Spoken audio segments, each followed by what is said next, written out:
Imagine कर सकते हो दोस्तों, ऑलमोस्ट आधा ग्लास चीनी है ये। इतनी सारी चीनी को अब एक ही बारी में खा जाओ मुश्किल लगता है ना इमेजिन करना, लेकिन मिरिंडा की एक 600 ml की बोतल में इतनी ही चीनी होती है।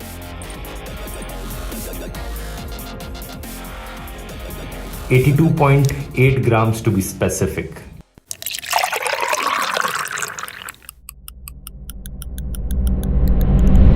नमस्कार दोस्तों, सॉफ्ट ड्रिंक्स हमारी जिंदगी में इतनी कॉमन हो चुकी हैं कि आप दुनिया के किसी भी देश के किसी भी शहर में चले जाओ, एक कोका कोला की बोतल तो आपको हर जगह मिल ही जाती है। क्या आप जानते हैं दुनिया में सिर्फ 2 ऐसे देश बचे हैं जहां पर कोका कोला नहीं बिकती? एक है नॉर्थ कोरिया और दूसरा है क्यूबा।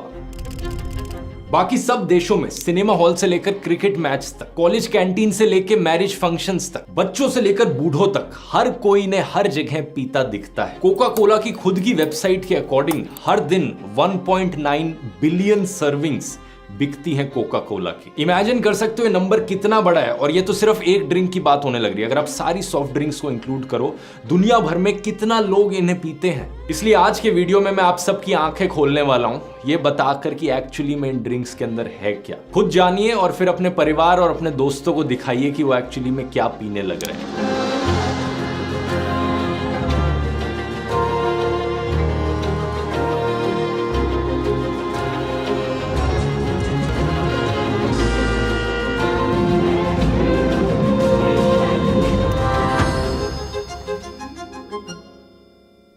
इस वीडियो की शुरुआत मिथ्स और अफवाहों से करते हैं, क्योंकि इस वीडियो का मकसद आप लोगों को डराना नहीं है झूठी बातें बोलकर। मैं आपको साइंटिफिकली बताना चाहता हूं कि एग्जैक्टली में आप क्या पीने लग रहे हैं। तो सॉफ्ट ड्रिंक्स को लेकर एक बड़ी मिथ ये है कि जो लोग इनसे नफरत करते हैं वो अक्सर इन्हें टॉयलेट क्लीनर कहते हैं। क्या पेप्सी और कोका कोला टॉयलेट क्लीनर से कंपेयर करी जा सकती है? इसका सीधा जवाब है नहीं। लोग इस कंपैरिजन को अक्सर इसलिए करते हैं क्योंकि टॉयलेट क्लीनर में कुछ एसिड्स होते हैं और कोल्ड ड्रिंक्स में भी कुछ एसिड्स होते हैं। कोल्ड ड्रिंक्स में जो अक्सर एसिड्स होते हैं वो सिट्रिक एसिड है और फॉस्फोरिक एसिड है। अब सिट्रिक एसिड एक ऐसी चीज है जो नेचुरली पाई जाती है, आपको नींबू और संतरों में भी सिट्रिक एसिड मिलता है। और फॉस्फोरिक एसिड दूसरी तरफ एक कॉमन फूड ग्रेड एडिटिव है। इसके लिए एक नंबर असाइन किया गया है E338। एक्चुअली में जहां पर भी ज्यादा चीनी मौजूद होती है वहां पर मोल्ड और बैक्टीरिया आसानी से ग्रो कर सकता है, और फॉस्फोरिक एसिड उसी बैक्टीरिया की ग्रोथ को प्रिवेंट करता है। इसलिए यही फॉस्फोरिक एसिड ना सिर्फ आपको सॉफ्ट ड्रिंक्स में मिलेगा बल्कि jams, processed meat, cereal bars, bottled coffee beverages जो होती हैं, baking powder, protein drinks, in fact cheese में भी आपको मिलेगा।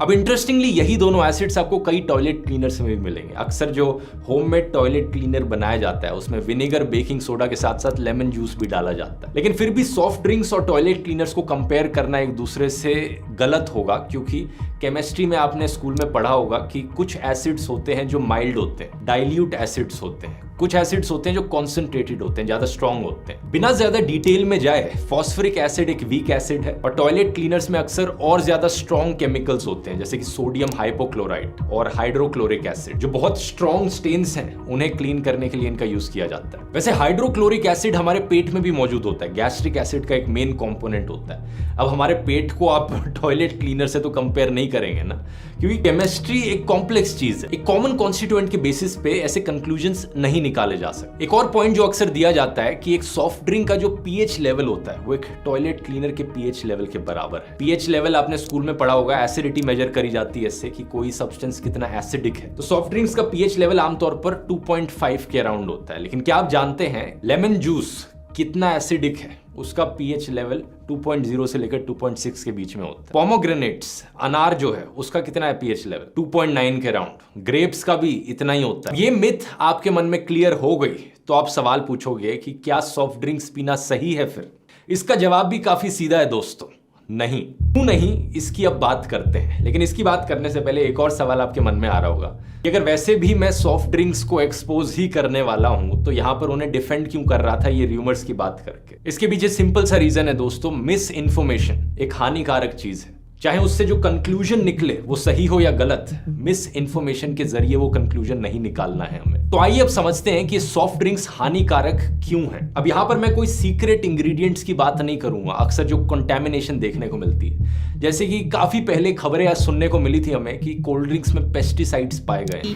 Soft drinks that are being sold in Delhi, Coke brands had 30 times higher pesticide residues, and the Pepsi brands had 36 times higher pesticide residues. ये 2004, 2006 और फिर 2016 में फिर से हुआ था, लेकिन ये एक अनयूजुअल चीज है, ऐसा आमतौर पर होता नहीं है। इस वीडियो के लिए मैं एज्यूम करना चाहूंगा कि हम जिन सॉफ्ट ड्रिंक्स की बात कर रहे हैं उनमें कोई भी ऐसी कंटेमिनेशन नहीं है, सिर्फ प्योर वही ड्रिंक है जो कंपनी बनाना चाह रही है। बॉटल को घुमाइए और इंग्रेडिएंट्स लिस्ट चेक कीजिए। वीडियो के शुरू में मैंने मिरिंडा का एग्जांपल लिया था, वो पेप्सिको का एक ब्रांड है। उसी एग्जांपल को कंटिन्यू रखते हैं, लेकिन कोका कोला की तरफ से भी एक सिमिलर ब्रांड आपको मिलेगा, फैंटा। ये दो सबसे बड़ी कंपनीज हैं, पेप्सिको और कोका कोला, और मिरिंडा और फैंटा एक दूसरे के कॉम्पिटिटर्स हुए। पहले कैलोरीज देखते हैं। पीछे लिखा है 100 ml में 55 कैलोरीज है, तो 600 ml की बोतल में 55 टाइम्स 6 330 कैलोरीज हुई। अब एक कंपैरिजन ड्रॉ किया जाए, ये एक बोतल में उतनी ही कैलोरीज हैं जितनी 2 आलू के परांठों में कैलोरीज होती। इतना ही नहीं, अगर आप एक मसाला डोसा खाएंगे एक कटोरी भर सांबर के साथ और नारियल की चटनी के साथ, आप जितनी कैलोरीज कंज्यूम करेंगे वो इतनी होंगी या इससे कम ही होंगी। शायद आप सोचोगे कि कौन सी बड़ी बात है। पॉइंट ये है दोस्तों कि जब आप आलू के परांठे खाओगे या मसाला डोसा खाओगे, वो आपका लंच हो सकता है, आपका पेट भर जाता है उसमें। लेकिन अगर आप ये एक बोतल कोका कोला की या मिरिंडा की पियोगे तो इससे पेट भरेगा क्या आपका? ये एक्स्ट्रा कैलोरीज फालतू की हैं। इसके बाद लंच या डिनर तो वैसे भी आपको करना ही पड़ेगा। ऊपर से बाकी नॉर्मल खाने में प्रोटीन्स होते हैं, सोडियम, पोटेशियम, विटामिन होते हैं, फाइबर्स होते हैं, फैट्स होते हैं, कई सारे न्यूट्रिएंट्स मिलते हैं। लेकिन इस बॉटल से क्या मिलता है आपको? खाली कैलोरीज जिनमें कोई न्यूट्रिएंट्स नहीं है और सिर्फ चीनी है, भरपूर चीनी है। इतनी सारी चीनी है कि आप यकीन नहीं कर सकते। मैंने कंपैरिजन के लिए यहां पर उतनी ही चीनी एक खाली ग्लास में डाली। 100 ml में 13.8 ग्राम चीनी होती है मिरिंडा में, तो एक पूरी बोतल में 13.8 टाइम्स 6 82.8 ग्राम चीनी, आधा ग्लास भर जाता है। इतनी चीनी आपको बहुत बीमार कर सकती है। आप पूछोगे कि कितनी एडिड शुगर एक आम इंसान के लिए नॉर्मल है खाना, तो इसका जवाब है 0। सही सुना आपने, एब्सोल्यूट 0। क्योंकि बात क्या है, हम यहाँ पर एडिड शुगर की बात कर रहे हैं, नेचुरल शुगर्स की बात नहीं कर रहे। नेचुरल शुगर्स हमारी बॉडी को वैसे भी नेचुरल फूड से मिल जाती है। दूध में लैक्टोस होता है, फ्रूट्स फल में फ्रुक्टोस होता है, ये सब नेचुरल शुगर्स के एग्जांपल हैं। जब आप दूध पीते हो या फ्रूट्स खाते हो, आपको ये नेचुरल शुगर्स मिलती है जिनसे एनर्जी मिल जाती है आपको, और यही नेचुरल शुगर्स आपकी बॉडी की नीड्स को कंप्लीट कर देती है। दूसरी एडिड शुगर वो होती है जो एक्स्ट्रा चीनी डाली गई है हमारे खाने में, जो हम खाना बनाते वक्त या फूड प्रिपेयर करते वक्त एक्स्ट्रा चीनी डालते हैं। और अमेरिकन हार्ट एसोसिएशन के अकॉर्डिंग हमारी बॉडी को कोई भी एडिड शुगर की जरूरत नहीं है प्रॉपरली फंक्शन करने के लिए। तो बॉडी की तरफ से रिक्वायरमेंट 0 एडिड शुगर की है। लेकिन फिर भी अगर आप पूछो कितना टॉलरेट कर सकती है हमारी बॉडी, कितनी एडिड शुगर खाना सेफ है हमारी बॉडी के लिए, तो रेकमेंडेड जो लिमिट है दोस्तों, एक एडल्ट आदमी के लिए है 36 ग्राम्स एक दिन में, और एक औरत के लिए है 25 ग्राम एडिड शुगर एक दिन में। और इस मिरिंडा की 600 ml की बोतल में 82.8 ग्राम्स चीनी है। एक बोतल पी और आप अपनी डेली रेकमेंडेड लिमिट से आगे निकल जाओगे। इसलिए मैं कहता हूं हर रोज इतनी सारी एडिड शुगर आपको बहुत बीमार करने के लिए काफी है। इंस्टेंटली तो कुछ नहीं होगा आपको, 1-2 दिन आपने ऐसा कर लिया, ज्यादा कुछ नहीं होगा। लेकिन अगर आप दिन प्रतिदिन साल भर साल यही करते गए, इस एक्सेसिव एडिड शुगर की वजह से बाद में जाकर आपको जॉइंट्स में पेन होगा, स्किन एजिंग होगी, लिवर डैमेज होगा, टाइप 2 डायबिटीज होगा, पैनक्रियाज आपका ब्रेकडाउन कर जाएगा, किडनी फेलियर होगा, हार्ट अटैक का रिस्क कहीं ज्यादा बढ़ जाएगा, और फाइनली मोटापा, ओबेसिटी भी होगी। इस चीज को मैंने लास्ट में मेंशन किया है क्योंकि ज्यादातर लोग जब शुगर के बारे में सोचते हैं तो उन्हें लगता है कि क्या है, थोड़े मोटे ही तो हो जाएंगे, लेकिन बाकी सारी डिजीजेस इनके बारे में बहुत कम लोग जानते हैं कि ये सब भी एक्सेसिव शुगर की वजह से होते हैं। शुगर के बारे में सबसे खतरनाक बात यह है कि आप इससे ठीक उसी तरीके से एडिक्टेड हो सकते हो जिस तरीके से लोग ड्रग्स से एडिक्टेड होते हैं।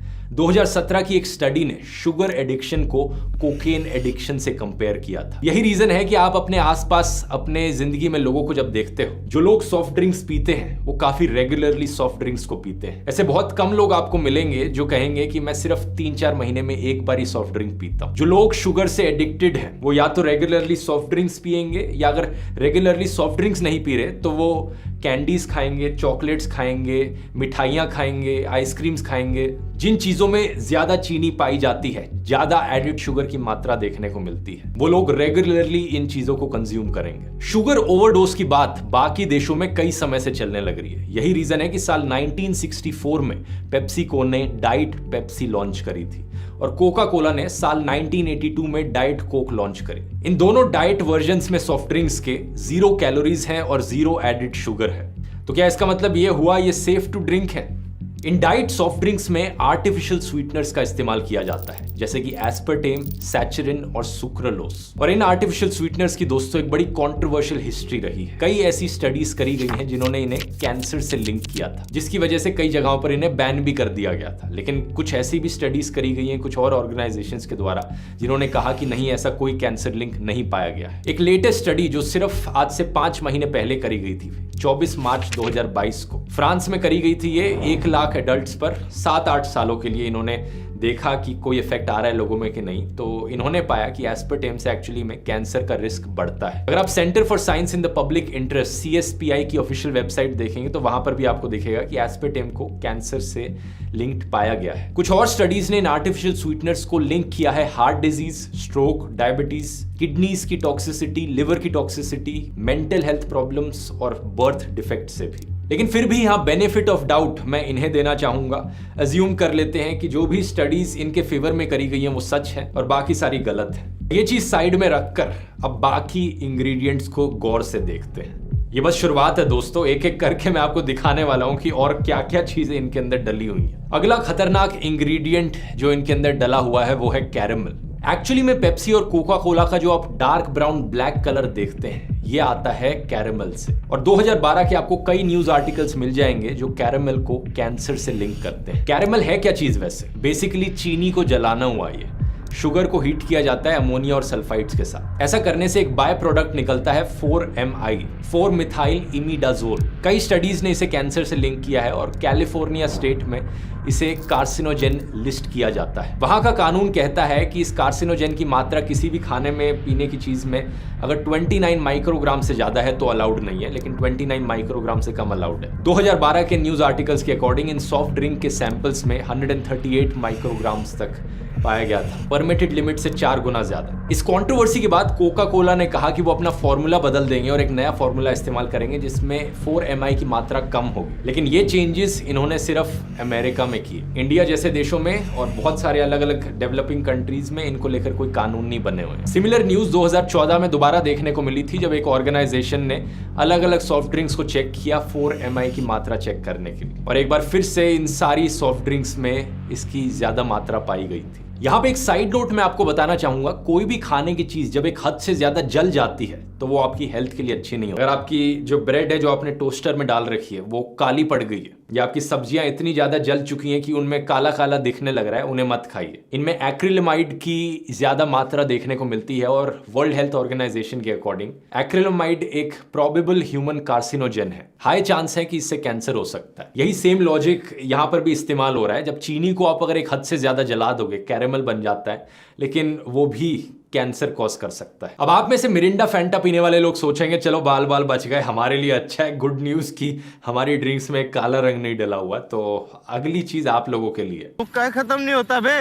ये मिरिंडा और फैंटा जैसी ड्रिंक्स में ऑरेंज कलर कहां से आता है? ये लोग एक सिंथेटिक फूड कलर का इस्तेमाल करते हैं जिसका कोड नेम है E110। इसे सनसेट येलो FCF करके भी बुलाया जाता है और इसका केमिकल नेम है डायसोडियम 6 हाइड्रोक्सी 5,4 सल्फोफिनाइल आजो 2 नैफ्थलीन सल्फोनेट। चिंता मत कीजिए, एग्जाम में नहीं आएगा। ये एक आजो डाई है जो एक्चुअली में पेट्रोलियम से लाई गई है, लेकिन ये आपकी लाइफ के लिए बहुत जरूरी है। साल 1973 में ही एक पीडियाट्रिक थे बेंजामिन फाइनगोल्ड। इन्होंने पाया कि आर्टिफिशियल फूड फ्लेवर्स जो हैं उनकी वजह से बच्चों में हाइपर एक्टिविटी देखने को मिलती है, बच्चों की अटेंशन पर भी फर्क पड़ता है। यही कारण है कि आज से 22 साल पहले साल 2000 में नॉर्वे, फिनलैंड और स्वीडन जैसे देशों ने इस सनसेट येलो एफसीएफ को बैन कर दिया था। बाकी देश इतने प्रोएक्टिव नहीं रहते इन चीजों को लेकर, क्या किया जाए। साल 2007 में साउथहैम्पटन यूनिवर्सिटी ने एक स्टडी करी थी। इन्होंने पाया कि इस E110 का लिंक है बच्चों में अटेंशन डेफिसिट से, बच्चों में हाइपर एक्टिविटी डिसऑर्डर देखने को मिलता है। इस रिसर्च स्टडी के बाद यूके की जो फूड स्टैंडर्ड्स एजेंसी है, अगले साल 2008 में उन्होंने इस इशू पर ध्यान देना शुरू किया। उन्होंने सरकार को रेकमेंड किया कि इन 6 आर्टिफिशियल कलर्स को बैन कर देना चाहिए खाने से। कोशिश करी कि यूरोपियन यूनियन तक ये बैन एक्सटेंड किया जा सके। 2010 में यूरोपियन यूनियन में ये रेगुलेशन लाई गई कि अगर किसी भी प्रोडक्ट में आर्टिफिशियल कलर्स पाए जाएंगे तो वहां पर एक लेबल लगाना पड़ेगा इन कंपनीज को, may have an adverse effect on activity and attention in children. इसके बाद काफी सारी कंपनीज ने एक्चुअली में ये डालना बंद कर दिया, लेकिन सिर्फ यूरोपियन यूनियन में, क्योंकि वहां पर इन्हें प्रॉब्लम हो रही थी इससे। एक बार फिर से बाकी सारे देशों में जहां पर ये रेगुलेशंस नहीं एग्जिस्ट करते, वहां पर ये कंपनीज इन रूल्स को एक्सप्लॉइट कर रही हैं और अभी भी सेम इंग्रेडिएंट्स का इस्तेमाल करने लग रही। इंडिया में अगर आप मिरिंडा की बोतल पर पीछे घुमाकर देखोगे तो आपको ये लिखा हुआ दिखेगा, contains permitted synthetic food colour bracket में 110। 110 जैसा मैंने बताया कोड नेम है इसी सनसेट येलो एफसीएफ का। बड़ी चालाक हैं कंपनीज, हर देश में पैसे स्पेंड करती हैं कोर्ट केसेस फाइट करने के लिए।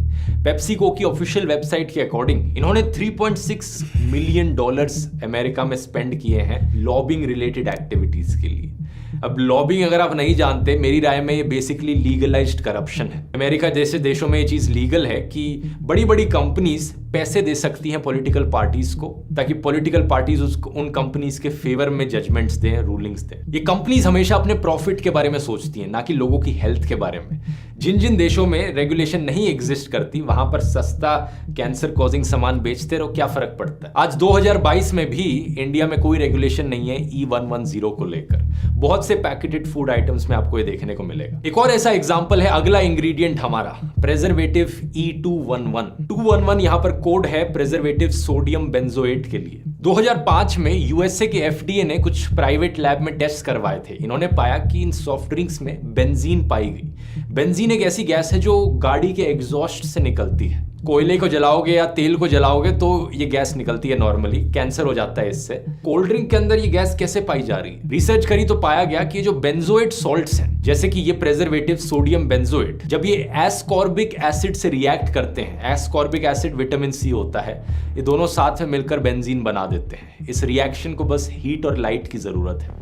जब भी ये बॉटल्स बाहर एक्सपोज होती हैं गर्मी में और रोशनी में, तो ये रिएक्शन हो जाता है इनके अंदर। 2007 में जब ये कंट्रोवर्सी उठी तो कोर्ट केसेस किए गए पेप्सिको और कोका कोला के अगेंस्ट।